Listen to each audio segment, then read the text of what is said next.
Good evening, ladies and gentlemen. We're back again. It's been a while. I feel like I've not seen you in a while, man. What's going on? I know. I've been having surgery to remove my hat. The first thing I said to you was like, "You look different, man. What's going on? Like, no hat. You're not in your proper chair. Like, no. I've been banished upstairs. I've lost my hat. I've done my own haircut. I'm just midlife crisis gone. You sound done in, man. He's like, I've lost my hat. I've lost my chair. It's all going wrong. Life's done, mate. How are you? Right? Yeah, not too bad. Listen, the countdown is pretty much upon us now. You know, we can go back and start playing football as of next week. So 7 days, mate. 7 days. I know, man. It's been a while. I feel like forever, just literally on the calendar, like scratching away. Like, 4 weeks to go, 3 weeks to go, and now it's just next week now. So that's the main thing. What about on church today? Yes. Oh, you beat me to it, mate. Come on. Raise a glass to. Yes. Raise a glass to that. Well, shout out to Tony as well. Shout out to you, young man. Amazing. What an achievement, mate. There you go. I think I've seen on Twitter said just a pub team from Hornchurch, is it? It's like that's what they got called in the last round. Yeah, some of the supporters were giving it to them in the last round, I think, and that's what they was labelled as. So it was they've just shoved that right down their throats. It's unreal. No, I love that. Fair play, boys. That's amazing. And again, what they're playing at Wembley, right? They're gonna be playing at Wembley. Yeah, they'll be going to Wembley. I think they're gonna, as Tony said on our show when he was on, and I've done a little snippet out on Twitter earlier. If they win it now, they're going to rename it the FA Stimo Trophy, I think, for next season. Fourth time as a manager. Obviously, he's won it once as a player. It'll be a fifth time for Mark and third for Tony. So wow, unbelievable, mate. Amazing. Yeah, again, well done to the lads, everyone involved. But as I was saying, like next week, we can all do that. Not necessarily go to Wembley, but we can all at least go out and play. So, our turf's a little bit, our pitch is a little bit like Wembley. Oh, is it? Yeah. we got the groundsman. Shout out to all in fact, that's a good shout. Shout out to all the groundsmen who's putting in the work throughout all these time periods as well, man. Because shout out to you lot as well. But what's the first thing that you're looking forward to doing next week, footballing wise, anyway? You know what? Just with my I've obviously got a new job that everyone's heard about. So it's working nights, so I won't be there, unfortunately, for the midweek training session. Hold on, Cole, you skipping out on training? Where have I heard that one before? Everyone's going to be like, shock. So the boys are getting back together on Tuesday. Then they got a little very friendly on Thursday, just to get them used to the ball, just to get their enthusiasm back, because it's been a long time that they kicked the ball. I've heard a few of the clubs have gone back already. They went back last week, but we ain't going to say nothing about that. A couple of eager beavers who've been haven't really missed much, but we'll go back next Saturday. I'm looking forward to just getting up Saturday morning, getting my tracksuit on, and that drive to the ground. You know what? And then just arriving at the ground, seeing the chairman and the secretary, and you know what I mean. I said it before. There's a smell at football. There's a smell. You soak it up, and it's. Unfortunately, we can't use the changing rooms, which is a bit of a liberty. But we'll talk about that later with Lee. Yeah. Listen, I'm just looking forward to the camaraderie, the whole mingling with people and stuff like that. It's very I've made a lot of friends over the years through football, and it's just nice to kind of meet up with people. So that's the first thing that I'm going to be, looking forward to seeing, just meeting people again. There's only so many amount of 5K runs and walks you can be doing. And then you'd be like, okay, let's get it. And welcome to our barbecue as well. On the barbecue? Oh, so what's barbecue?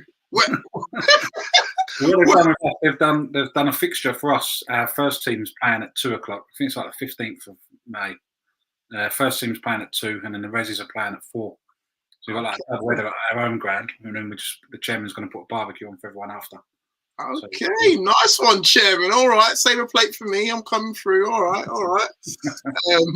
But yeah, I'm just looking forward to meeting people again, man. Just that's what weekends are for, in my opinion. I Of course, you're probably going to say the same song, but that's what weekends are for, man. Saturdays, Sundays, football.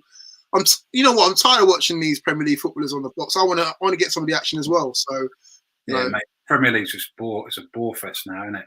Yeah, especially when you support crap teams like me and you. You know, we have to speak. We'll speak about it more in depth when the guests come on. But the style of play now is just a joke. I just don't like it. Really don't like it. Yeah. And at least there'll be something else to talk about apart from playing out from the back. Hey, Bill. Oh, mate. Don't get me started. But shout out to everybody who's listening right now. Shout out to Peter. Shout out to you, mate. Shout out to Upton Park ladies as well. And we've got our first guest waiting in the wings. Early birds. I like that. Shall we get him in, or should we keep him in more suspense? No, let's get him in. He's nervous. He's nervous enough already. All right, let's get it. Oh, do you want to do the introductions, or should we just get straight in? What are we doing? Yeah, we can do an introduction. Billericay Women FC coach extraordinaire, one-to-one god, school friend of mine, Terry Harrison. Here we go. How we doing, Terry? You good? You see me, am I in? Yeah, you're in extraordinaire. I mean, you got a lot to live up to now. I'll give you that bullseye tomorrow, mate. You can tell that he's only small, too. You can see how small he is. See them AirPods, how big they look. He's like straight little. How you doing, Tel? Yeah, good, mate. Really good. You're right, chaps? Yeah, all good. See, you got the drinks as well? Tony and the Hornchurch boys. Well done, chaps. Very, very good. Your Coveys GrassRootz Show. Your sound keeps going off, Till. Back on again. Hold on. I can't hear you. No, I can't hear you. About my AirPods, see if that's any better. Yeah, better. That's better. Yeah, is that better? Yeah, Capital Market. they're North World special, they are. Don't use up that time to use.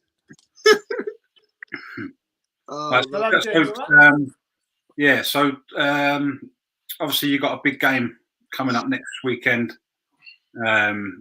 Your first game back, and what a game it is to go back to. Man, I can't wait. I'm so excited. FA Cup. Listening to you talking about the smell and the buzz and the lead up to the game and stuff like that. It's just, I've really missed it. I really missed it.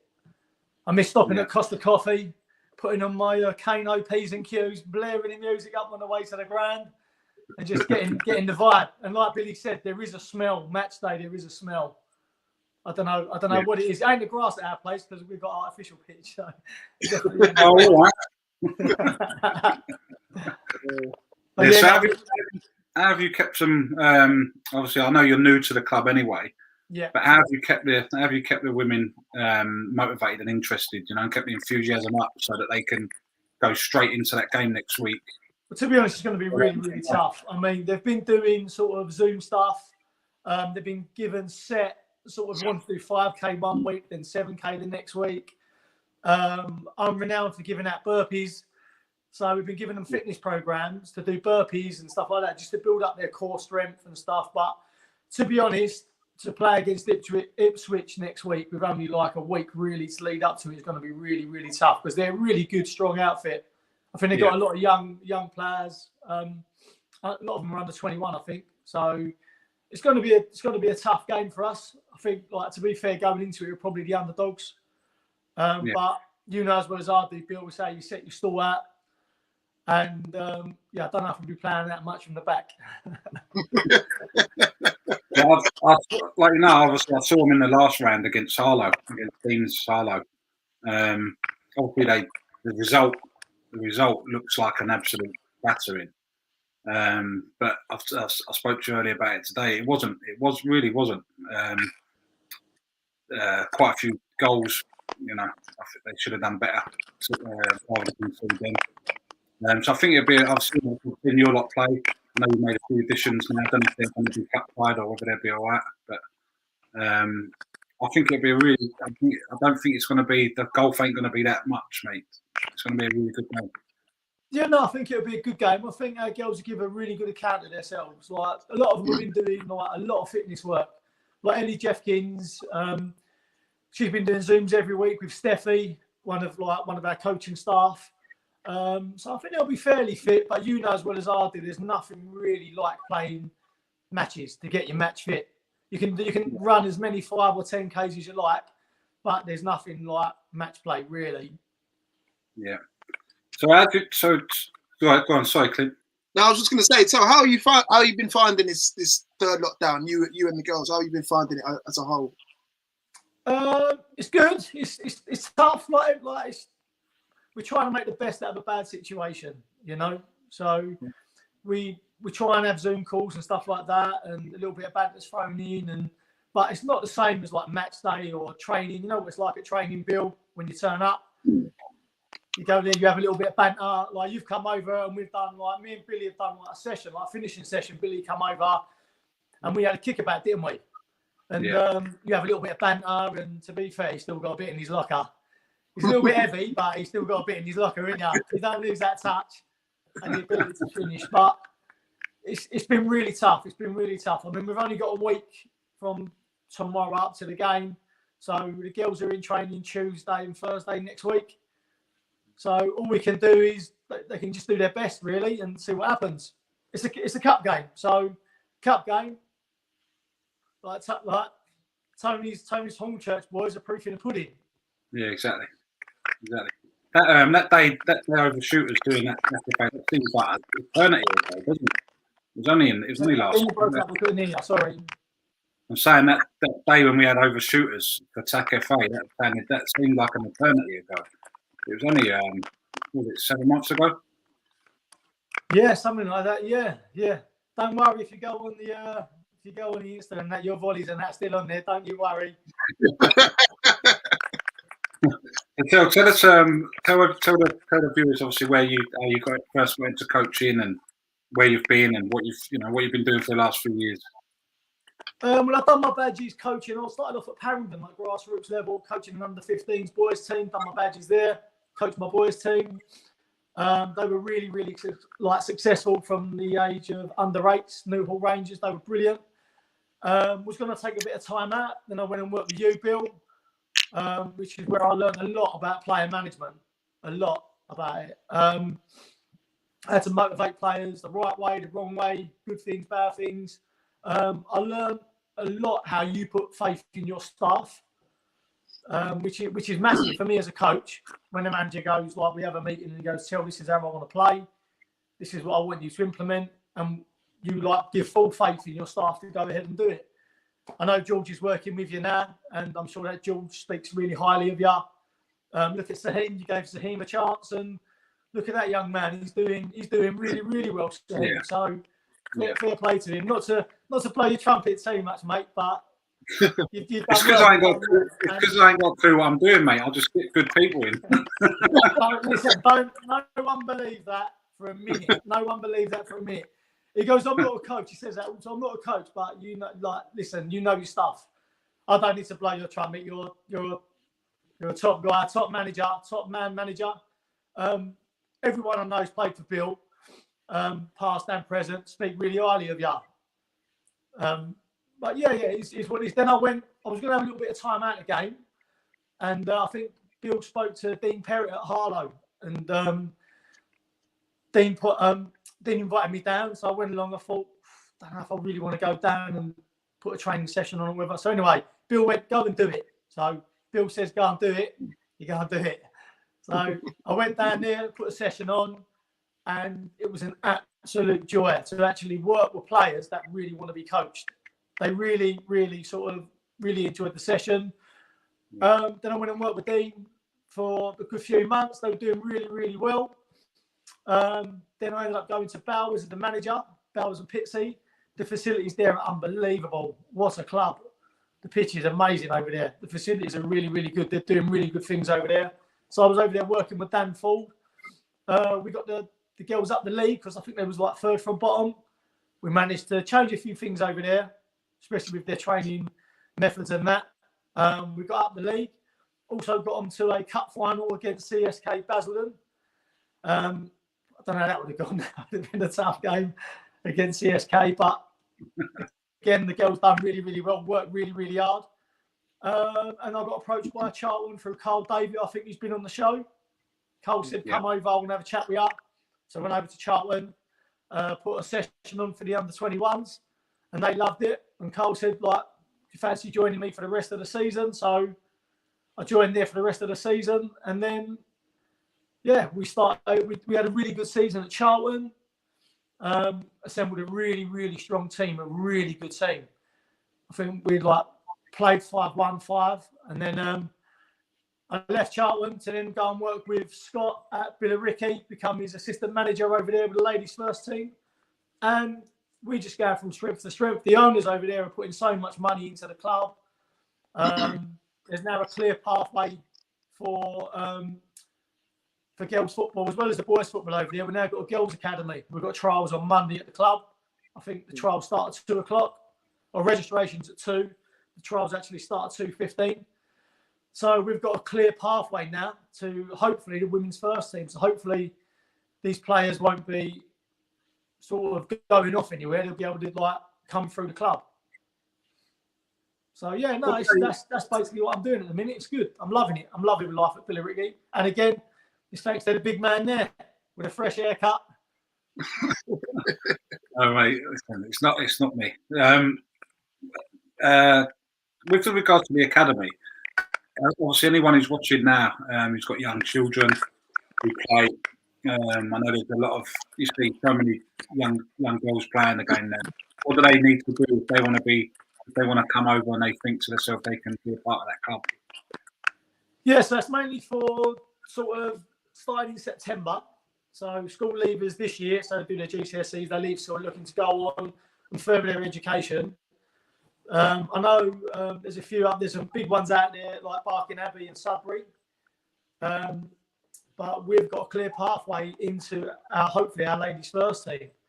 So they'll come to us, I think, at under 17s, and they'll do like a BTEC at Chelmsford College. So there's an array of subjects they can do there. I think if they go on the Billericay website, there's a link to it. And then there's a link to Chelmsford College, and they can see all about Billericay Academy and what we want to do, and what courses they can take at Chelmsford College. So it's really good. I know we're going to be training on a Monday and a Friday for 2 hours, and then we play our games on a Wednesday. Just got a question in here from Rich, who's asking, do you feel doing your badge early is beneficial or to get experience first? I think your badges are important. I'm not going to lie. When I've done my level 1, especially as a dad coaching football, it really opens your eyes. It really does open your eyes. Then you go on and progress. You do your level 2. That's about session planning and stuff like that. But it's really, really tough to get on your UEFA B. It's probably one of the hardest things to get on is your UEFA B. And of course, it's like when you're trying to apply for let's say you're trying to get a job in a bank. They want you to have a degree. So you've got to, they want you to sort of show that you're capable of sort of meeting certain criteria. Is it vital to have badges? It's a tough one. It's hard. Experience over qualifications. But did you feel like you needed to get it early? I think that's what the question was more at, because you got it quite early in your career, right? So did you feel like it was necessary to get it quite early, as opposed to people that get it later on? Again, because I wanted to sort of change careers and go into coaching full time, you do need these qualifications behind you. It's just the way of the world. It's the way the world works. Was it beneficial to me? Yeah. I'd say they're worth doing. The level 1's fairly easy, fairly simple. But yeah, I think they're worth doing. Do them as soon as you can, really. I wish I'd done them when I was a kid. Okay, fair enough. Got another one here from Abby. Shout out to Abby as well. What made you switch to coaching in the women's game? Pure luck. I'll be honest, pure luck. I was going to have a bit of time out of coaching, spend a little bit more You'd time had enough for me. And it was that. No, not away from you. And to be fair, it was down to Bill putting me in touch with Dean at Harlow and going there and sort of joining like a women's senior team, because like to be honest, I didn't know what to expect. A lot of my mates have come along and watched when I was down at Harlow, watched them play when I was at Bowers. My mates have come, and again at Billericay and at Charlton when they were allowed, like when I was allowed to come and watch, and they're shocked. I'm not going to lie to you, they're shocked at the standard. And I think Bill would admit when he first came along and was watching the women's game, it's an eye opener. They're technically very, very, very good, very good. Some of them are very good. It reminds me, I was talking to someone about earlier, it reminds me a lot of, do you remember Italian football back when there was, is it Gazzetta, Go Lazio and all that, when people score weldies from, like you have Batistuta scoring from 40 yards. Well, in the women's game, you do see some of that.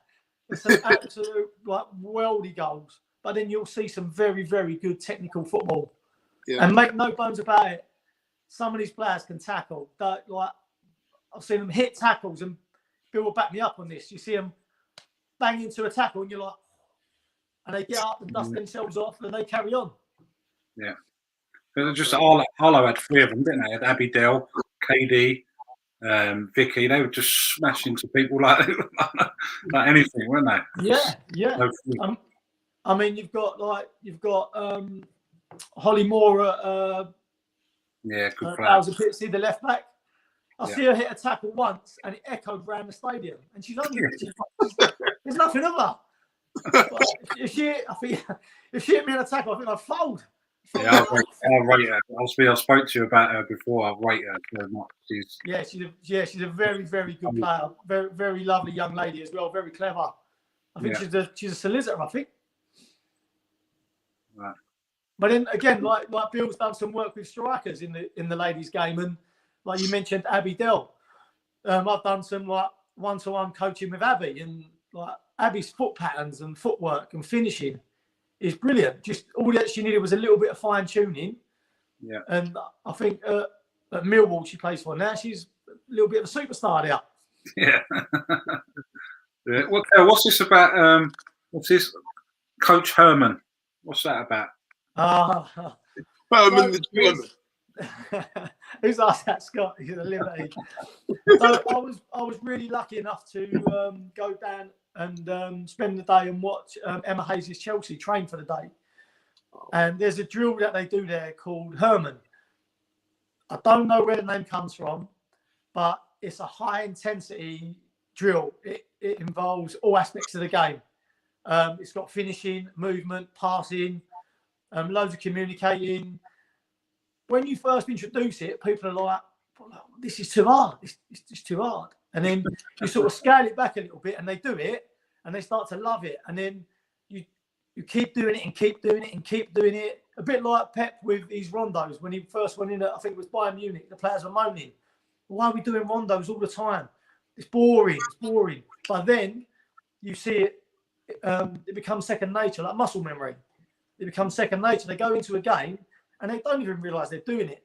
And they're popping the ball about. And as a coach, I'm like it's brilliant to see. Yeah. What have you found has been the biggest difference between, obviously, being in a men's changing room environment to being in a women's? When you're doing a team talk, is there anything different? You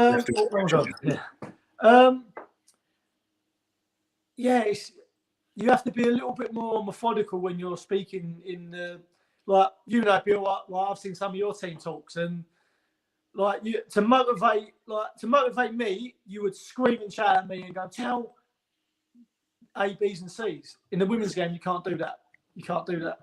You have to be a little bit more sort of like tactful and be a bit more methodical. In the women's game, you have to really sort of, if you explain stuff to them, what you want them to do, they can take it on board a bit better than men. Whereas, like, if you was to shout at me, I'd be like, well, I'm gonna show you. I'm gonna show you your mug. I'll show you how good I am, and all that. Whereas, in the women's game, you have to be a little bit like we played. I remember for Bowers, we played away. I think it was at Peterborough, and I made quite a few changes.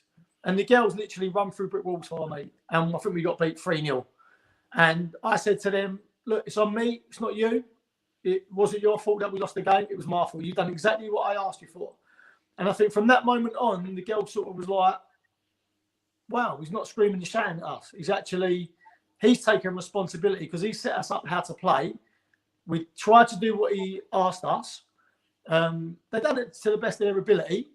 But then I noticed from that training session onwards, the girls just went up a gear. They went up like 30, 40%. So it's in the women's game, I wouldn't scream and shout to try and motivate the players. Whereas in the men's game, I've had loads of cups of tea thrown at me. I've had the physio bench thrown at me, doing nutmegs on the edge of the box and things like that. I really thought my name didn't begin with a T at one point. I thought it began with a C. But that was how my managers would motivate me. I would come. They knew how to motivate me. So yeah, there is a difference. I'm not going to lie. So I think the women's game as well is a bit more emotional and stuff like that. Whereas the men's game, I don't know. We bark at each other a little bit more. Yeah. There's a question there. Peter's obviously had a few too many scotches. He needs to calm himself down. That's all I was cracking up. Can't see it. I've been hammered. I didn't know. I'll go to Michael's one and then we'll come back. Michael Garrett. Oh, what a player he was. Mate, what a player. Hi, Tel. You're looking well, so I'm pleased you're doing well. Do you aspire to be a number one manager / coach yourself, or happy being a number two? So I've experienced both. I've experienced being the number two with some like really, really top managers. The young man there included in that. This is good job I didn't wear my hat today because it's. That's a really good question, Mike. I would like to be a number one. I've been the number one, but I love coaching. I really, really love coaching. I've really got a passion for it. The players seem to respond well to me. As a manager, it's a completely different role. It's a completely different kettle of fish to being a coach or a head coach or assistant coach, because at the end of the day, the manager picks the team. So, yeah. And if there's grief, the manager's got to sort it out. A lot of pressure is on the manager. To be fair, all the pressure is on the manager. Well, I'm just laughing. I think Clint's just seen it as well. There's a great extra message coming from Michelle Cove. I don't know if there's a relation. Yeah, that's your sister. Oh, mate. Phil, I'm happy to see you without your hat. It's like Beadle's a bat. It's like Beadle's a bat. He's going to run on in a minute with his little hand. Tel, what's the best memory that you have in your footballing career so far? Obviously, there's still more to go, we hope, but so far today, what's the best memory? What, as a coach? Yeah, as a coach. Sorry, yeah. I'd probably have to say the best moment was getting Bowers and Pitsy to the County Cup final, penalty shootout at Bowers. Probably my biggest moment as a manager was we had 4 girls step up to take the penalty. Nobody wanted to take the 5th penalty. So I said to my captain, Taylor Adcock, give her a shout out. She loved this. I went to her, you're taking the 5th. I mean, if you miss, it's on me. Oh, my God. She hit this penalty. It hit the underside of the bar and bounced about an inch over the line. Yeah. Mate, I had curtains back then. Look at my hair. I had curtains before that game. I was there that night as well. It was absolute limb after she scored that penalty. Oh, mate, it was pandemonium. It was unreal. But in that game, I learned a lot. You have to make big decisions, and I made a big decision by bringing one of probably our player of the season, Megan, off because she was just having an off game, and Holly was getting overrun down the left a little bit. So I made a substitution. I think we went to penalties, and as they say, the rest is history. So for me as a coach and a manager so far, that, and I'd probably have to say Lucy's goal for Billericay. We worked on a set piece on the Thursday night, and we scored the winner with it. And that's the closest I've come since sort of playing when I used to play myself. Bill will tell you, when you work on something in training and it comes off in a game, it's the closest you get to scoring a goal yourself. Yeah, I remember you've done the same thing, same sort of routine at Harlow with Amy Nash. Remember? Yeah. Amy Nash got that exactly the same goal, wasn't it? Yeah, that's a carbon copy. So, yeah, the same sort of goal routine. Hopefully, we don't come up against Harlow because they know my corner routines. I might have to. Katie at the back coach is heading it away. But yeah, like Amy Nash, she what a player she is. She's a fantastic player. When I was at Harlow, she joined, I think, as a winger. We put her in as spoke to Dean, and we decided to put her in as a number 10. And Dean sort of trusted me, trusted my sort of my knowledge and that, and put Amy as a number 10. And I think she's been one of the best players in that league. Yeah, easily. What's the biggest thing that you've learned as a coach, like advice-wise, that you can now pass on to people? Having the right people around you. Having people you can trust. Like I bounce ideas off Bill all the time, and Bill will send me a player. Today I've done a 1-to-1 session with one of Billy's players. He's put a free kick in the top corner. It was an unbelievable free kick. I'm debating whether to send Billy the video of his first 4 or 5 free kicks before I coached him, because they were definitely going in the football group. Bit of banter. He's earned himself a little start on Thursday night, I'm hearing, as well, because of that. Oh, really? I'm really pleased for him. I'm really pleased for him. But again, that's credit to you, Bill, putting your faith in people and sending people to sending your players to the right people. So, mate, he was. Do you remember? He was our first player at Epping when I took over at Epping. The only one who stayed. Yeah. From the previous, and now he's still with us. He's still with me. And I think that's because I think he'll admit he's not the most technical of players, but his effort and his work rate is second to none. As a coach and as a manager, if you could bottle desire, you would be richer than the geezer that owns Amazon. Yeah, I trust him. I trust him a lot. He's one of them players that I said to George earlier. If you could, like you just said, if you could put his energy and his enthusiasm and dedication into half of the other players that we've got, we wouldn't do too bad. Good. Yeah. All right. So, well, we wish you all the best for next week, mate. I thank you for coming on. You're very welcome. But for next week, I do think I've seen you play, I've seen Ipswich play, and I do think you've got it in your camp to get a result there. I'll be rooting for you. Oh, mate, beers will be on me. We win, don't you? Chicken curry. Good luck, Sil. Thanks for coming on. Chaps. Thanks a lot. Pleasure. Bye. There was Terry Harrison there as well, man. And again, wish him all the best of luck next week as well. Popular guest as well. Look at all the comments. Wow. Definitely, indeed. I just want to say good evening to a couple of people that chimed in as well. Obviously, we had Abby's came in with the question as well. Richard, Carol as well. Shout out to you as well, as always. Evening. Tell Peter to put the drinks down. Rich, Peter, come with the jokes. We'll get a Diet Coke out of the fridge. Yeah, shout out to everyone else who's been listening as well. Shout out to Jake as always as well. I'm really glad that my mate Michael came on and asked a question. He's top man, Michael. We go back to like 7-8 years old. Okay. So it's amazing. I love that. I love that geezer. No, awesome stuff.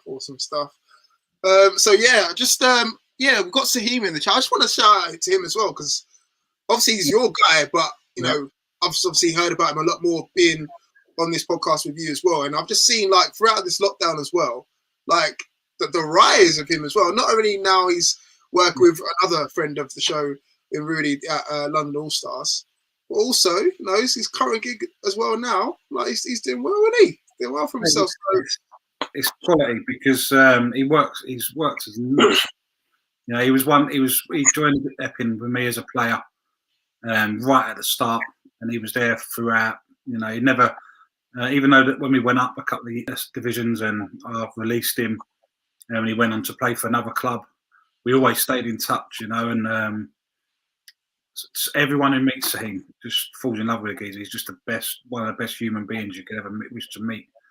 And his dedication to do something in football, obviously now in coaching, it's just admirable. And I always said to him, look, just come along to be coaching journey with me, because I know I'll go up and up and up. And it has, you know. Look at him; he's step 5 now. He's I've got 2 coaches, well, 3 coaches I've had. They're all doing better than me now. again, that's what it's all about. That's what it's all about, you know. Just giving people a stage, let them perform, and then wave them goodbye into the sunset and wish them well, which is what we do with the team. Exactly, indeed. So yeah, thank you, boys. Honestly, I really appreciate it. Now we appreciate you as well, and it's nice to hear good stories like that as well, especially with the year that we've had. Yeah, it's nice to hear people moving on and progressing in their careers as well. So yeah, whilst we wait for obviously our next set of guests, a couple of things to talk about as well. The FA have come out and said that they can obviously give us Grassroots some money. I think it's 140 mil, is it, something like that? Mm. But who's getting that? Where's it going? That's the $1 million question, or the £1 million question, as we say. It's all good written down and in drawings and things like that. Yeah. And they draw these flash pictures and say, "Oh yeah, look, we're gonna have this, and this." Yeah. Just make pictures that we have got affordable. You know, just make some more free and just make them more affordable, because some people are charging like £195, £200 a game. That's exactly right. It's just pricing people out, mate. It's ridiculous. That's exactly right. Like, the thing is, like, you can band around all these figures about we're giving Grassroots all of this sort of money and all the rest of it. Just make things affordable for all. There's more than enough pitches around in a minute, but they're just no one can. They're not accessible to most people. To 80% of football teams, they're not accessible because they price them out of the market. Yeah. Yeah, that's it indeed. I think the main things going forward, if I was, working alongside the FA, I would say make pitches affordable and everything that's in and around it, especially with the run up to Grassroots coming back, especially next season. Make things that all teams and players are going to be needing, like, I don't know, X amount percentage cheaper. So, for example, boots or kits or just stuff like that players are going to be going out and accessing, because let's face it, we're all going to be short of money. Like, this year's knocked off a lot of people's, wage demands and all the rest of it. Just make stuff like that affordable, rather than say, yeah, we're going to put 140 million into what? Like, how is that going to be divvied up? Is it going to be 100 odd quid to you? It's not going to work like that. Just make things accessible. Make a central hub. Here's where you can get all of your Grassroots needs. We're giving X amount off, and again, we're giving X amount off. Booking your pitches for the next coming season. Boom. That's something that's more accessible and easier to do, in my opinion. I think that's keep the money, make the pitches accessible, and cancel registration fees for a season. Done. Then everyone benefits, then, don't they? There you go. And the thing is as well, so hold on, with last season's goals and games and all the rest of that's been etched off. But again, the fines are not. You know that, right? So the fines, you still got to pay your fines. But yeah, all the goals you scored, all the games you played, and all the rest of it, that's gone. Do you know what I mean? And for anyone who's playing in any sort of competitive football, you want your goals and your games to kind of stand, even if it is at Grassroots and non-league football. So yeah, I've got a player who got suspended last season, and he's still got, when this season starts, he's still got 1 game remaining because he was suspended. He got sent off in a league that didn't happen. So if it didn't happen, but you still got to pay it. Like, which way do you want it? It baffles me, to say the least. Absolutely. Yeah. So I think we've got our next guest in the back as well. He might be getting ready. So in the meantime, Bill, I think you might have to give him a bit of an introduction. Got to bring him up a little bit. They don't need no introduction, mate. So you got Lee and Marc Bircham. That's it. Done. Is that what he gets? Lee and Marc Bircham? Wow. Oh, wow. They don't need no introduction. Marc is just an absolute lunatic, and he's everyone loves Marc. Lee's he's doing so well as a manager. So everyone knows these two. Come on. All right, cool. Without further ado, let's bring Mark in as well. Here we go. How's it going, chaps? You all right? All good. What's happening? You all right? Yeah. Well, you say I'm a bit of an. I think I'm more the sensible one out of two. Where is he? I don't know. Oh, he's had a nightmare. He texted me. He's just got the screen. I don't know what that means. But he's more technically savvy than me. So if I can get in there, he can get in there. I'm not being funny. And Lee, if you're watching, I don't know, you might have messaged me. If you're watching, Lee, just press Enter Studio. Yeah, you have to flick the phone up or whatever. Then give me a nod. You just said, "Give me a nod now, mate." Now you're on now. In the meantime, Mark, how you doing? How's things? All good? Yeah, good. What you been up to as of late? Yeah, well, I was technical director of the Bahamas, so done that recently.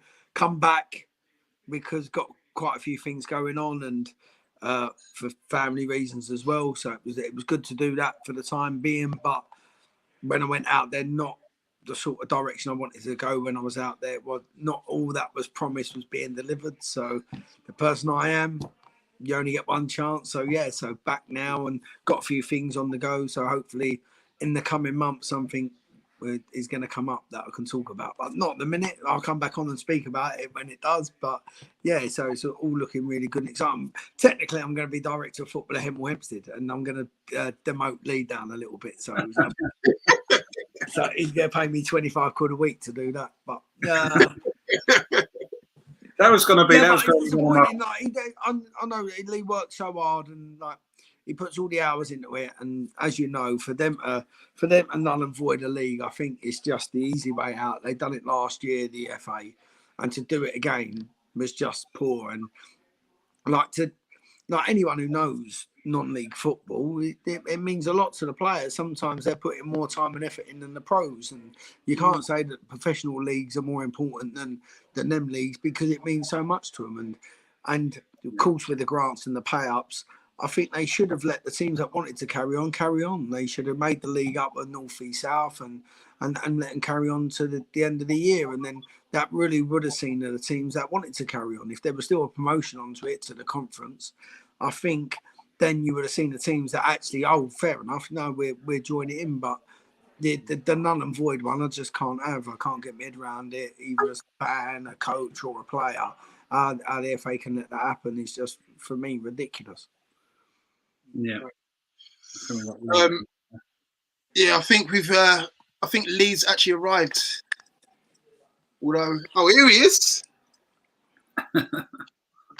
There he is. You're just throwing him straight into the deep end. He's only reckoned with the Hemel Hempstead as well, isn't he?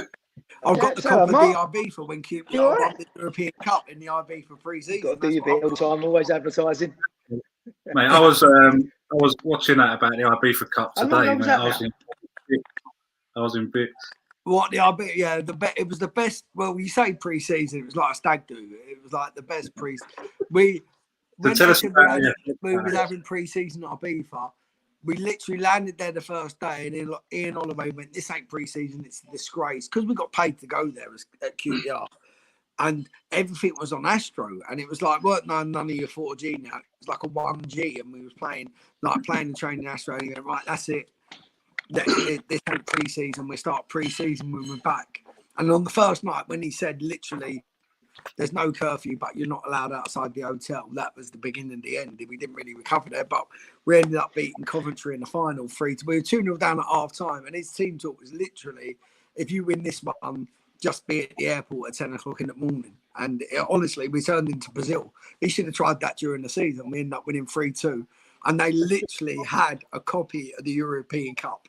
It was like the big handle, the lot, and that was it. Yeah, what a trip. Mark, talking about the no curfew thing, right? Can you go back to the first time you heard no curfew in football? Because of the under the cosh stuff. Yeah, that was with Canada.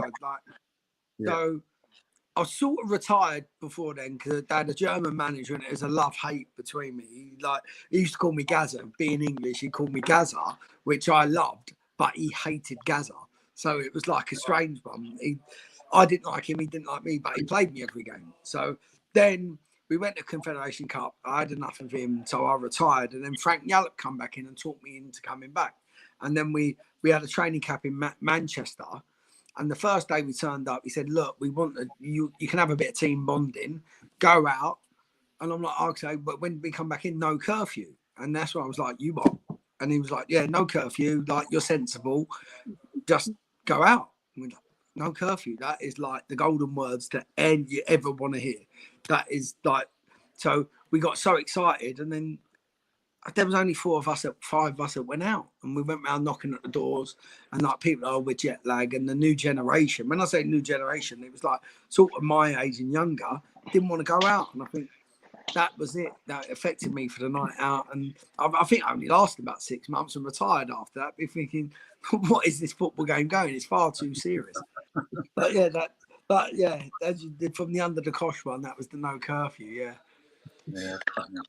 We've had a few curfews with broke in the time, but no, not actually. Once in my whole career, we got a no curfew. The singing no curfew along to a Champions League song just killed me, mate. Yeah. And our mascot was Pete Doherty, the singer, who was probably off his face, and he was beating up people. He come to the game. Yeah, he weren't looking the best, to be honest. Then I'm surprised he survived. Yeah, exactly. Lee, welcome. Good evening, mate. Nice for you to join us. Hello, mate. You all right? Yeah, no. Yeah, good. Is that a Canada hat you got on? Good, mate. Can you hear me or what? I love it. Yeah, I can hear. Yeah, I can hear. It's delayed, I think. Yeah. It's because of the earphones. It's because of the earphones. We had the same problem with Terry just now. I've got 4 kids in the house here nicking all the internet.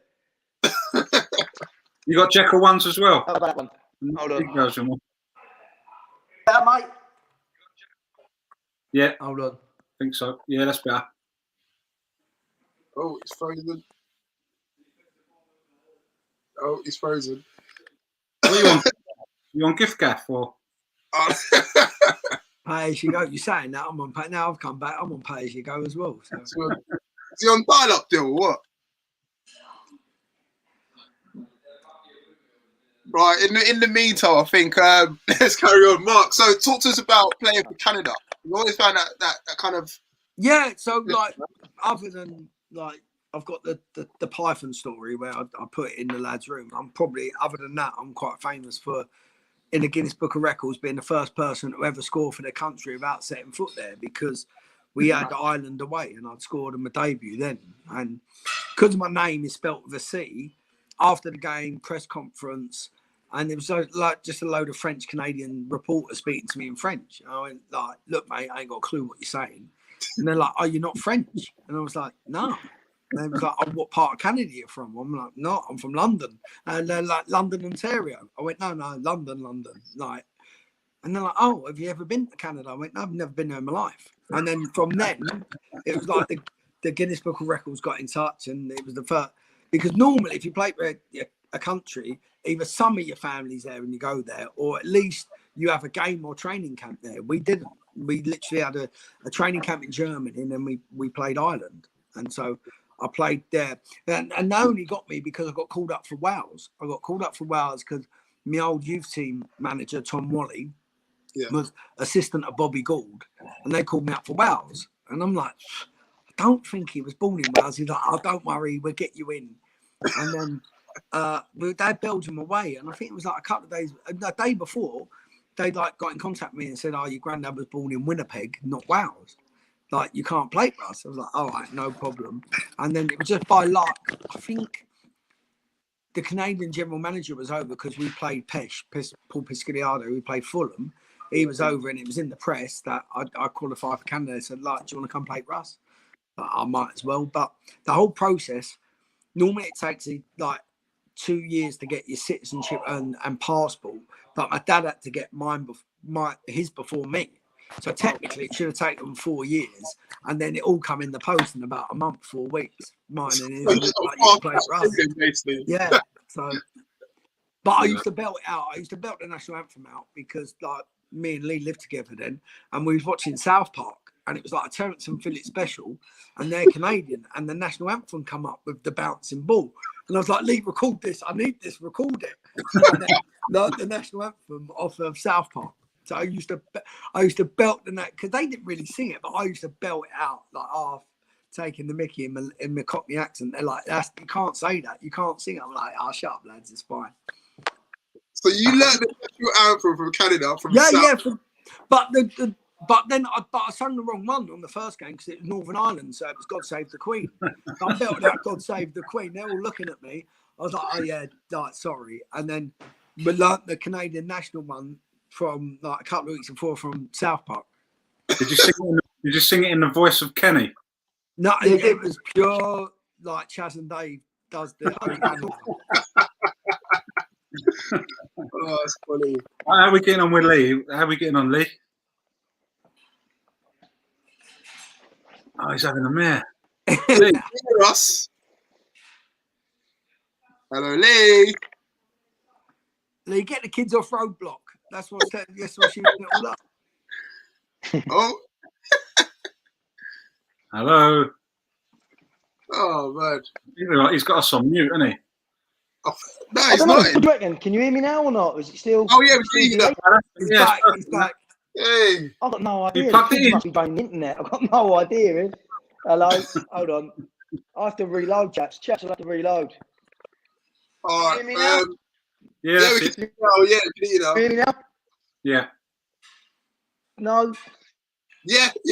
It might be worth taking the earbuds out.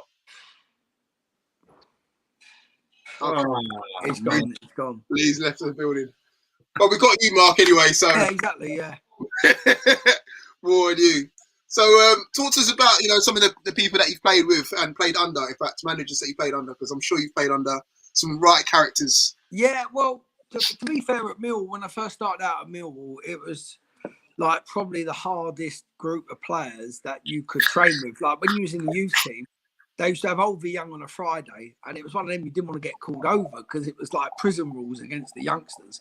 It was like Mean Machine. Like so, in the Millwall team, we had like Keith Stevens, Pat Vandenau, Gavin Maguire, Terry Erlock, Kerry Dixon, like just lunatics, and they could side you around the neck, and it was play on. You'd pull their shirt free kick, and it was just hard men. Like you think about now, the academies coming up, you can't give them a negative comment. They're like you tackle them, they'd literally strangle you around the neck. And it used to be one of them. Oh, they need a one come over. I remember one time, Mick McCarthy was manager, and they was playing Cholton. It was the Friday before Cholton. It was Old v Young, and it was like 3-0 in the game. So like the games on the Friday used to be probably more physical than the Saturday. And I just remember that I think it was like Ben Thatcher's whipped the ball in for the youngsters. I've slid in and it's bounced up and hit my hand and gone in. So this is the winning goal. Like that was it, game over. So all the youngsters have come over. It's Ben Thatcher, Mark Beard. Like we're over cheering, and I'm like, it's handball. Don't say a word. Don't say. So now Pat Vandenau has lost his shit. He's gone. That's it. It's handball, and like he's giving it cheats like this. They're wanting to kill us. And then I'll never forget Mick McCarthy went like Birch is like this. He didn't really know me that well because he went, Birch is honest, he'll tell us. And literally, I've got them looking at me. I've got all the youngsters looking at me. I'm 16. And then I'm like, no, I didn't handball it. Well, it was just carnage. To get off the pitch was like, and so that from an early age. And then I'll never forget, right, Keith Stevens, who was captain at the time, he seen me do a block tackle once. And that was on the Saturday for the youth team. And he pulled me in on the Monday. He said, I see you do a block tackle once. And I was like, yeah. He went, I never, ever want to see that again. I was like, why? He went, why do you want to get your stud over the ball and get your forearm right in their face? I'll show you this afternoon. I was like, all right. And he gave me a lesson in the dark arts in the afternoon. Well, he took another youth team player up. He put rugby pads on him and everything. He was like one of them policemen that has attack dogs when they get on him, just going out there. And he was showing me, like, when the ball gets down the line, don't win the ball. Let them get the ball, and then you can get ball, and then you can get their foot in the chin, get right up there. And honestly, like Ben Thatcher, Marc Beard out there with us, the dark arts. And I think now, like, wow, like, don't win a header when you can get a knee in their back and it really paralyses them, and then you can head it. Like, is that why Beardy becomes such a nutcase? Yeah, because we was the same age. I remember, like, we honestly in the youth team, and I was younger, and then in my youth team was the same. At Mill, we used to celebrate injuring a player like a goal. There's high fives going on over them when they're getting stretchered off, like, yes, like hugging each other, like a group hug, well done, as they're getting stretchered off, like, because you just brought into the whole fact. I remember when they played the class of '92 in the FA Cup final, FA Youth Cup final. So they got them all, Beckham, Giggs, Beckham, Scholes, Nicky Butt, they're all playing. I was a schoolboy at the time, 15, going up in the squad. Ben Thatcher and Marc Beard had a set of clippers, and they zeroed everyone, and number 0. And I'm talking the coach, driver, the physio, number 0s. I remember being in the tunnel, and the Man United team looked at us, petrified, didn't know what was going on. And they're like, screaming at the top of their voice, let's kill them, don't care about the result, let's kill them. And they're like looking at them, giving it. I'm a 15-year-old schoolboy with a number 0. I'd knifed Ricky Butcher Curtains before. They pinned me down, zeroed me. And to be fair, we beat them 1-0 at Old Trafford, where I don't think they knew what I meant. In the second leg, I think Scholesy scored a 90th minute winner to 2-1. But just that was like it was like a crazy gang back then. You had that from the youth team, and then going up to the first team. As a group, we sort of carried that on. I was like, probably from like Ben and Beardy, they'd sort of moved on. And then I come through, and then we had the group of us, like me, Neil Harris, Richard Sadler, Tim Cale, Lucas Neal, Paul Eiffel, all that group that come through. And we only played because the club went in administration. So that's let all the big hitters go. And they're like, I'll play the youngsters. And luckily, because we wouldn't have all got that chance, because they literally like played the youngsters. Well, we started winning, then we started going up in the league, getting promoted, and we all went on to do quite well afterwards. What was it like playing for Millwall? Obviously, where everyone knows that what the fans are like, how passionate they are. And what was it like playing? Millwall, you have to be a certain type. You have to be a little bit of a wrong un to play for them. As in, you got to be mentally strong. Like, I've seen some great players crumble at it, because you got to realise they really like you. I give a pass away, they hate you. Like, it's like that. They just don't care, and they don't care about playing football. You literally, it was all right for me. You could go around kicking people, and they forgive you. It's like we've always said, like, as a group, like coming up, like even Neil Harris, like one of the best mates, had testicular and cancer. He come back early. He's going through missing a 1-on-1, and they're like shouting at him, "Get away! You're cancer ridden!" Like, one bollock, and he's one of the greatest goal scorers ever for him. And that's what it's like. And we played. I'll never forget, as a young group, underpaid. We're in the Championship. We beat Viali's Millionaires 4-1 New Year's Day at theirs. But it worked out about 3 weeks later. Might have been about a month later. We're playing Watford at home. If we win, we go top of the Championship. As a young team, just got promoted, top of the Championship. We played them. They had a man sent off after 10. We scored after 10 minutes. They had a man sent off. And they're passing it around the back. So we're like, no problem. Have a pass up round the back. And literally, I was passing it from keeper. I'm like, 1-0, we're winning. Got booed off, stuff thrown at us, disgrace from the fans. And we got in the dressing room giving it, what the? Like, we're top of the championship. Lucky if we stayed up. That was the odds. We're top of the championship. We're like, you know what? Don't listen to them. Go out. We'll do the same. If they want to pass it around the back, we'll just sit in there, pass it around the back. So started passing it around the back. We sat in there. Then we scored a goal, I think with 2 minutes to go, 1-2-0, and got booed off. Like, stuff thrown at us. We're a disgrace. Like, honestly, it was like we've lost 4-0. Wow. And then you can fast forward it like a month later. We got 2 men sent off. We lose to Birmingham. Standing ovation. Like, just that was the mentality. And I remember when I went back there with Ian Holloway as a coach, and Ian Holloway, I'm going to re-educate them. I'm going to teach them total football like a Blackpool way. And I'm like, it's not going to happen.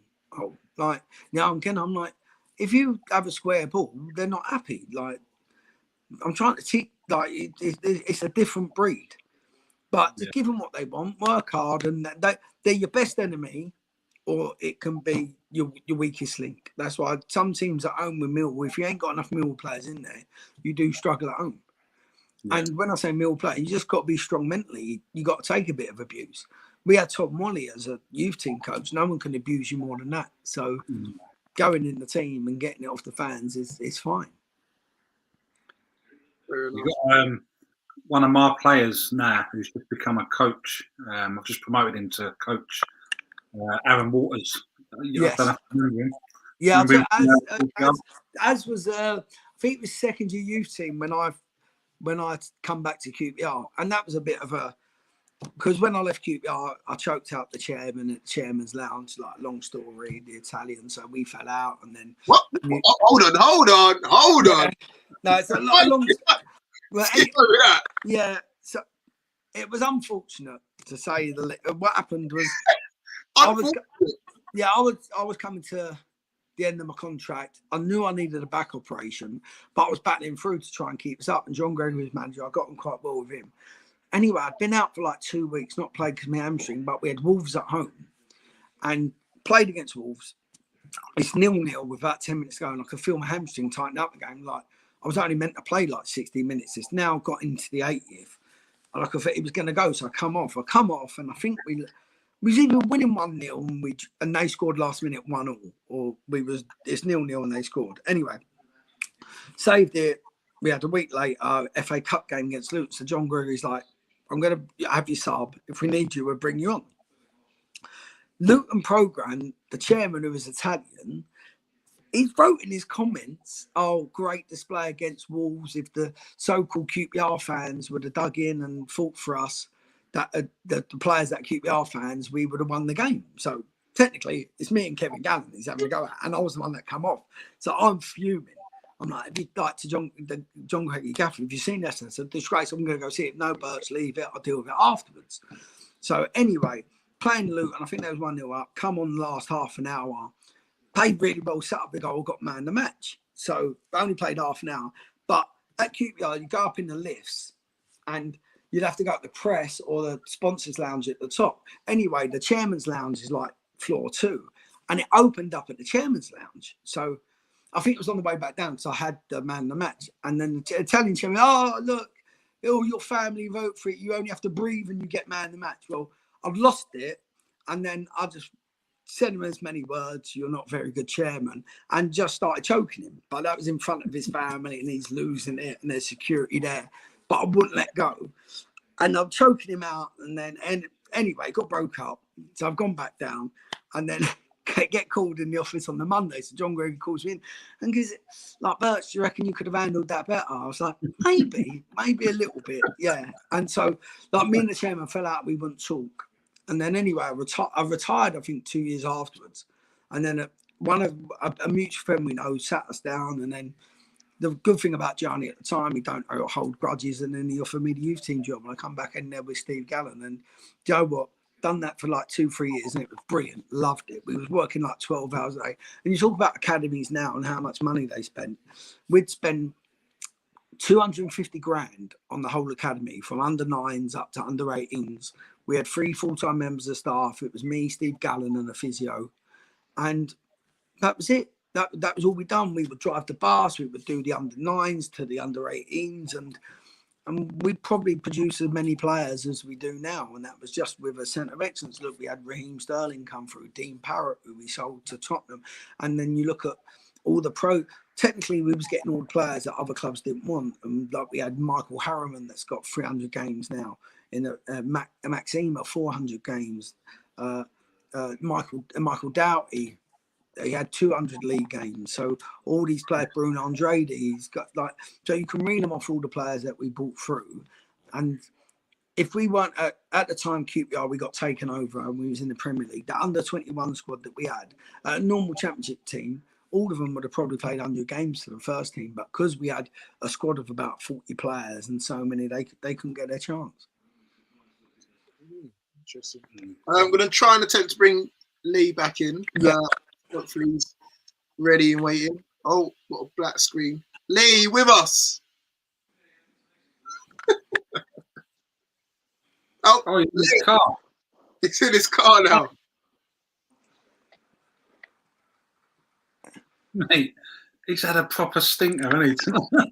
Where is he? In a bunker? What's going on? He's gone out and chucked someone in the back of a van.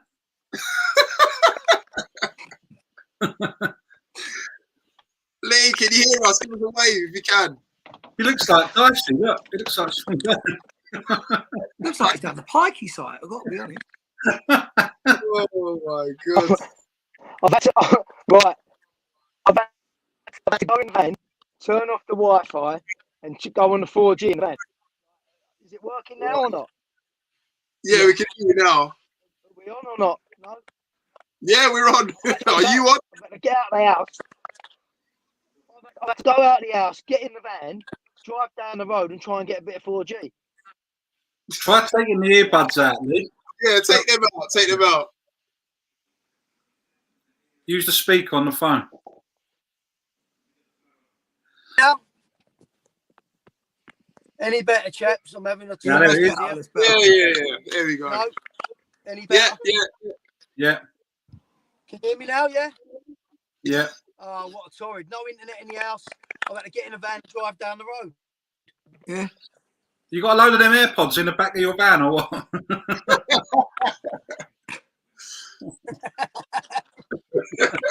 Honestly, chaps. I don't know. I've got... Oh gosh. Let's try again. I'll try and log back in. Hold on. All right, give us a... Oh, he's gone. Oh dear. Nightmare. Mark, so what was it like you two growing up? Who was the better footballer? Who was a better footballer growing up? I used to, because my dad used to coach the team, I always used to play a year above in his team. So for years, I was always in his team. So I would not being a bit big time, probably me. And then because even from a young age, I was just obsessed with the game. And Lee wasn't so much at a younger age, but then when he got older, and then he was good. And then Lee, we were both at QPR. And then, of course, at his age, when he was 13, 14, he had really bad knees, the old Osgood Slatters back then. And he had to take a year out of football. And then he never really got back into it at the level he was before. But still played a good level, like in non-league for Fisher and Beaconsfield and Aylesbury. So he still played a good level there. Yeah, but I would say I probably just edged it, to be fair. So now now you're on a knock the Bahamas thing on here. Is there a chance of you and Nicky Cowley and Cowley sort of thing? Yeah, well, I'm always there to help him, but yeah, got a few things in the pipeline. So maybe being his assistant might be all right there. He might be able to pay me in a couple of pints and all that at Hemel. To be fair, I don't think they got too much money. Any money they have to spend on the players. Would you do something like that though? Would you go into non-league and try and work your way? I would do if it helped him get fucking better Wi-Fi. I got to be honest. It's mad that your players who go is better than his Wi-Fi in his gap. Exactly. Non-league. No, I would only go into non-league to help my brother out. That was it. I wouldn't go in there. I've not really, because especially with the conferences and stuff like that. Conference is a bit different because it is like a fourth division now, because most of them are full time, but it was before COVID. But yeah, no, if you're coaching, I love what he's done. He's done so well and doing it. Like I say about non-league football, sometimes the non-league players are more committed than the professionals, because not only are they working all the time, they're coming to training a couple of times a week at night, and they're playing every weekend for not a lot of money. And not a lot of professionals realise that, really. They see non-league and they look at it down their nose. But anyone that has been there and had someone that's played in non-league, you realise how much time and effort they do give up. And I'm telling you now, I don't think, I would say 30% of pros would do it if they did fall out the game. That's why when you see a lot of the fallout of 20 to 21-year-olds when they don't get that pro contract, not a lot of them survive in non-league, because they're used to the lifestyle they've had at football league clubs, and they don't really loved the game, and that's what I said. When I retired, I'd signed from Lee's team for Kings Langley and played. Probably I got sent off and suspended more than I played, but I did give it a go and played for them, because rather than drop down the leagues, I always said I'd rather just enjoy it and have fun at non-league. And I don't, as I said, I'll be very surprised if there's 25% of professional players that would go down and put the time and effort that they do in non-league. Yeah. How you doing, Lee? You hear us?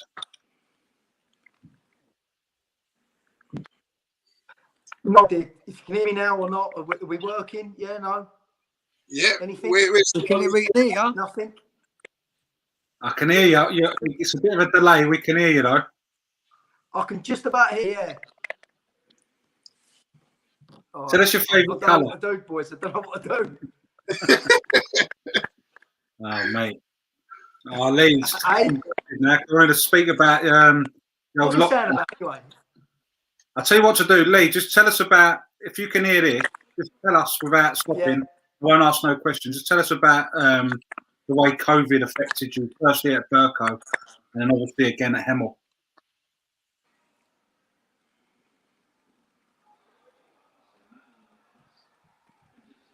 Did you hear that, Lee? What, the COVID with the club? Yeah.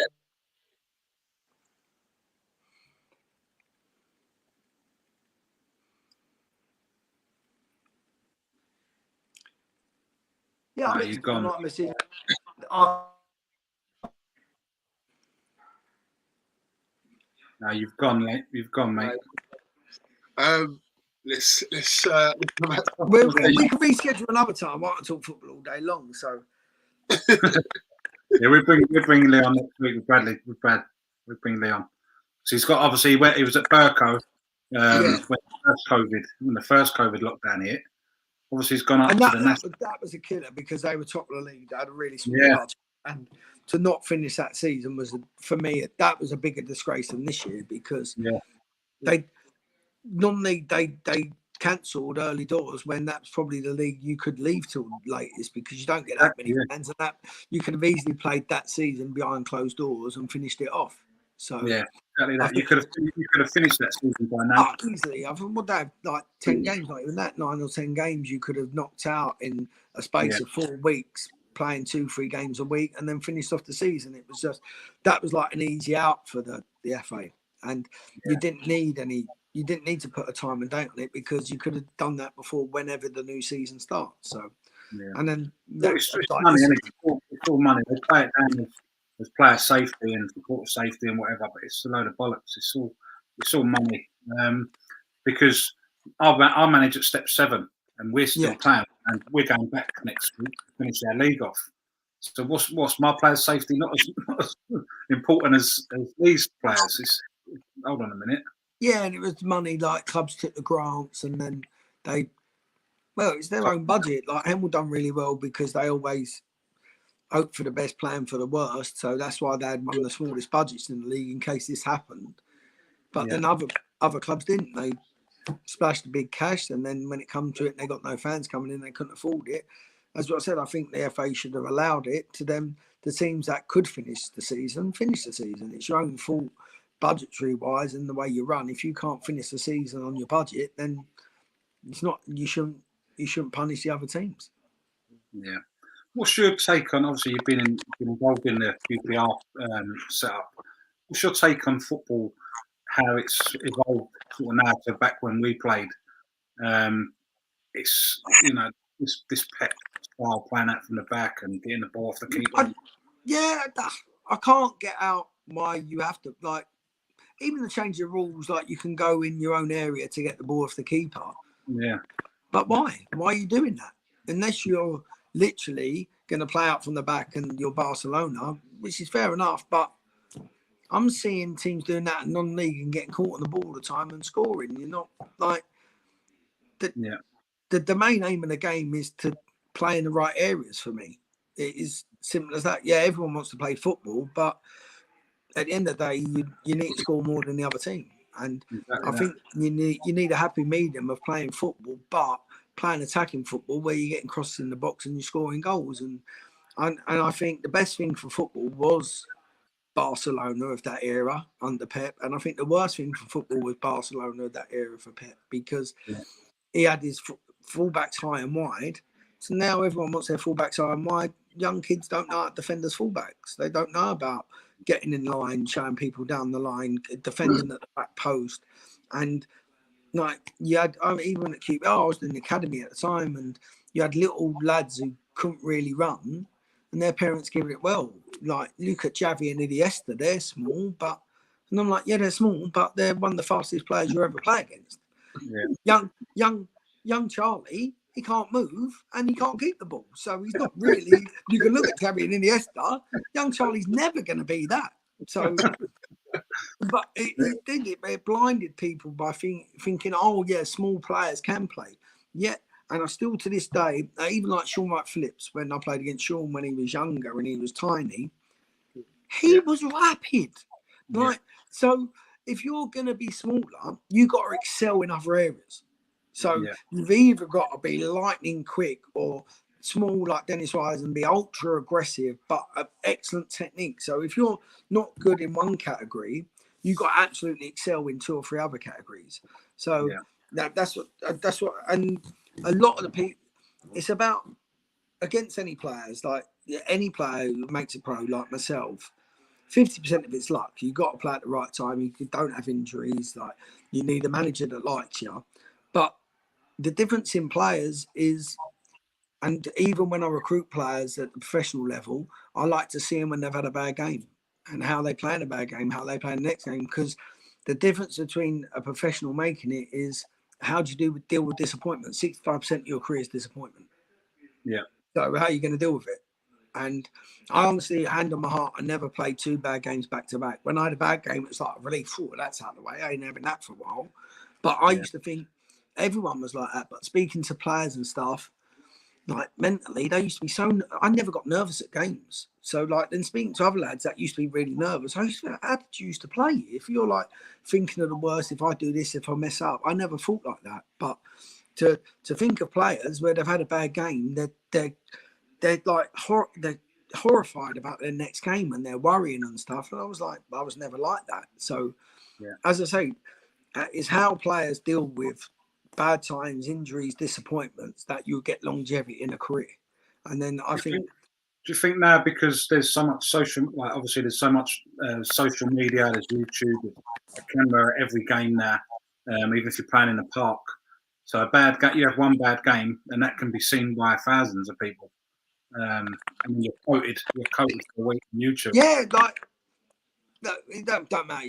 I was that mentality wise. As I've been brought up, I don't care what you say. You can say what you want about me, but being a coach and seeing players now, I haven't got a clue why they're on social media. Not a clue.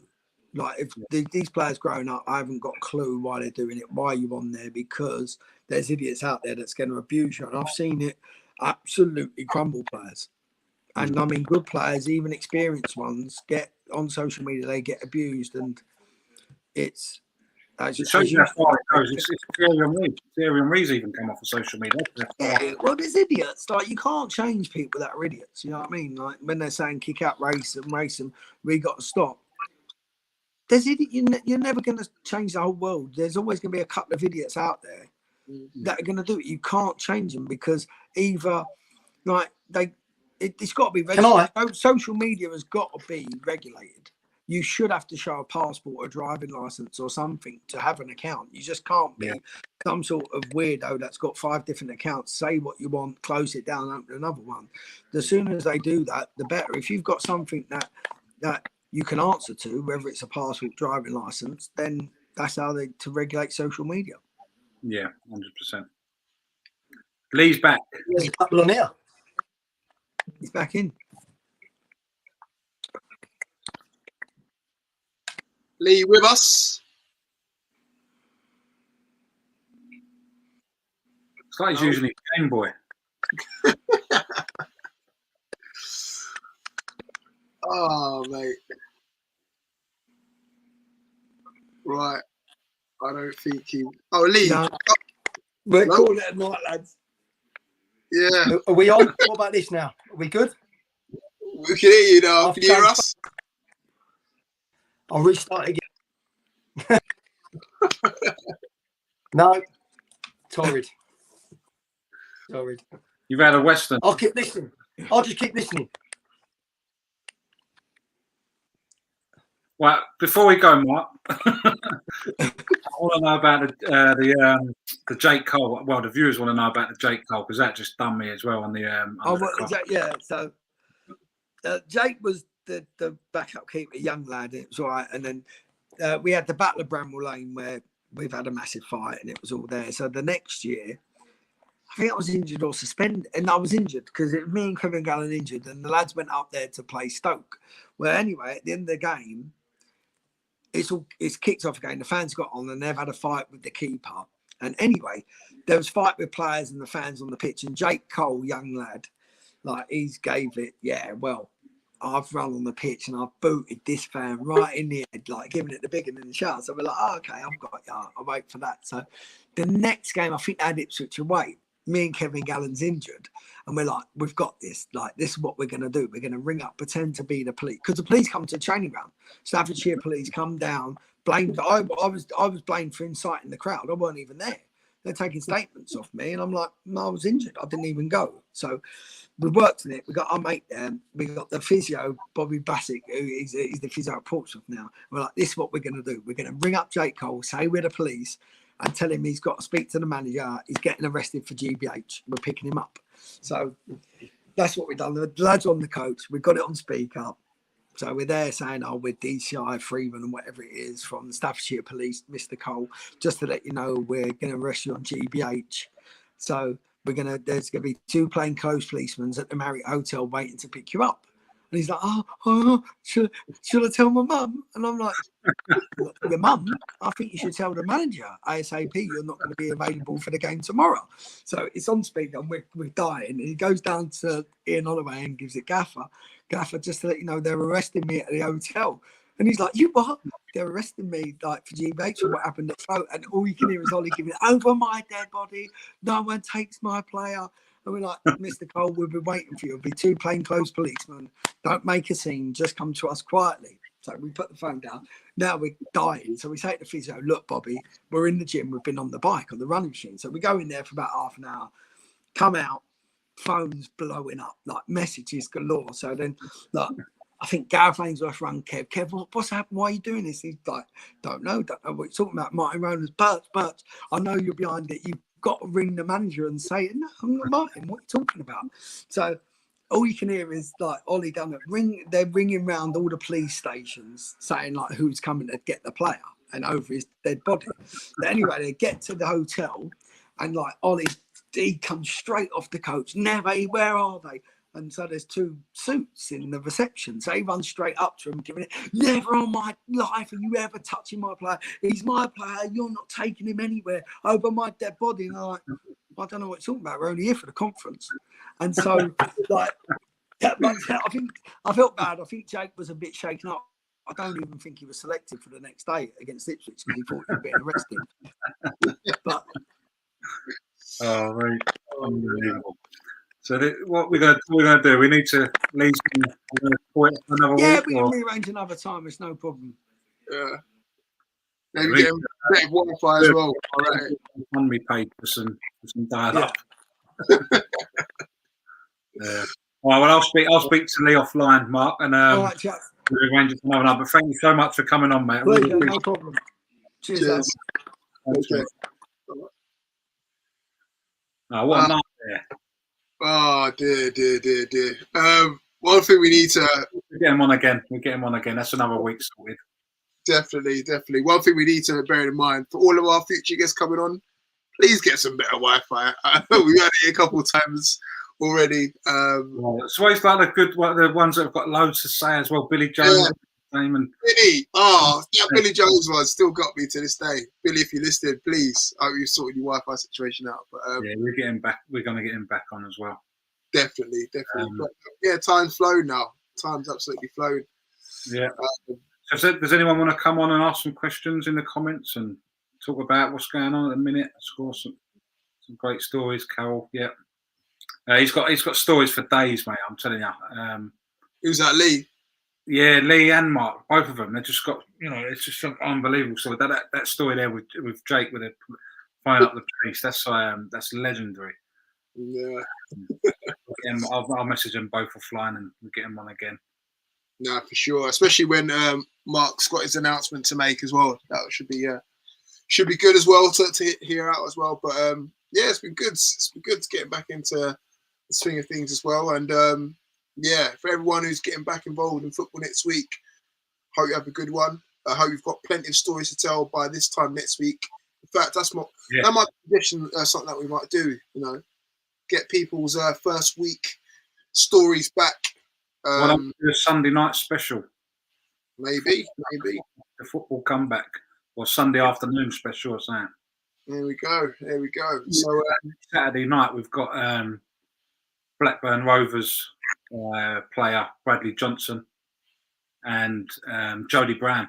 So next Saturday's going to be another class night. There we go. Oh, we've got a question in here from Abby. I like that. What do you think of the Women's Super League broadcasting deal with Sky and BBC?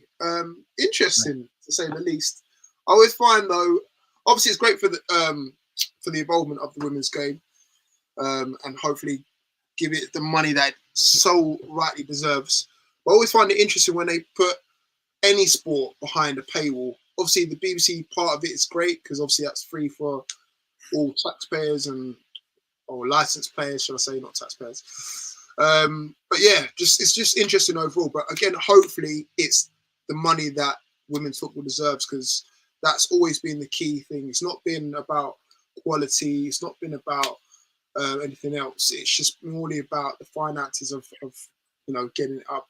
Because again, you've seen the record attendance figures and the figures that it has when it comes to like World Cup and events.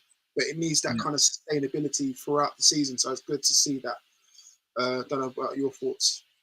Yeah, I think it's massive for the women's game. Someone was saying on the Repost show last night, it's like the BT Sport sort of treated it as a little bit of a joke with football, with the women's game. You could have one game on one week and then wait 3 or 4 weeks for another one, and you never know who's going to be on and who ain't going to be on. Yeah. So if you've got some sort of structure and a plan of who's going to be on and when, and it's going to be better for the fans. The fans are going to be more interactive. It's just massive for it, I think, and it's the exposure for the players as well. I think you're going to see more turnaround in transfer fees and things like that, because it's just it's going to take away it ain't going to take away the scouting system, but it's going to help player exposure a lot more. So I'm buzzing for it. I think it's going to be excellent. Of course. I've actually been to like quite a few women's games in the past and done some like reporting roles and stuff with it, especially within BBC. And I feel they always do a good job with it. Like you said, right, when it went to BT, it kind of got pushed aside a little bit. So I'm hoping that Sky and BBC combined together do a really good job and give it the shining light it deserves. So yeah, great question, Abby. And yeah, hopefully, fingers crossed, we might get some more guests on from the world of women's football in the future. We need to get Abby on the show as well, back with us. Yeah, Abby, hiding there in the background. We'll get you on in due course as well. And I'm sure we'll get some more guests like we did with Chloe Kelly. So if you haven't watched it already, please check that out as well. Great interview that we did with Chloe Kelly, all three of us together. But I think that is time, Mr. Cove. Once again, shout out to everyone else. Thank you for listening in. If you watch it back, as always, give it a like, subscribe, comments as well, and we'll see you all next week. Enjoy the rest of the week. Again for Hornchurch. Well done. Yes, amazing, and good luck Terry and Scott and all the Billericay players for next week against Ipswich. And Abby, yeah, all right, we're coming. Don't worry. Right, weekend, everyone. Thanks for coming in. Cheers. Bye bye.